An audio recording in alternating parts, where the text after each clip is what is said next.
I was bitten by a venomous snake. Panicking, I grabbed my phone to call for help, but it slipped from my hand and fell deep into a crack in the rocks. In desperation, I pulled out a small knife, sliced open the wound, and tried to suck the venom out. Then, while I was still conscious, I ran home as fast as I could. The moment I got inside, I collapsed onto my bed and slowly lost consciousness. I don't know how much time passed, but eventually, I woke up.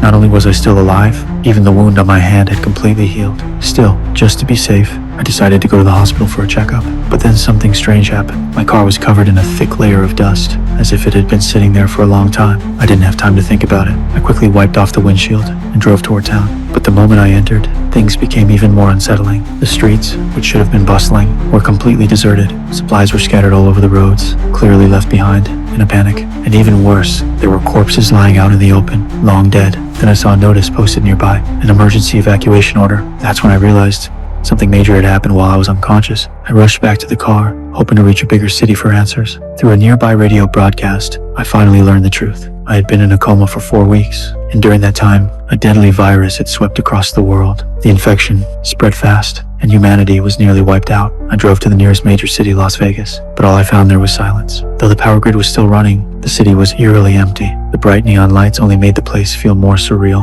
I searched for survivors day after day, but found nothing. I was on the verge of breaking down. I floored the gas pedal, ready to end it all. But just then, a stray dog appeared in the middle of the road. Somehow, it had survived the outbreak too, and by pure chance, it stopped me from taking my own life. I decided to take it in and gave it the name Lucky. With a renewed sense of hope, I went to the library and began devouring every book I could on survival, mechanics, medicine, anything to help me live. Over time, I adapted to this post-apocalyptic world, just me and Lucky, surviving side by side. We lived like that for a year, peacefully, until one day, I spotted smoke rising in the distance.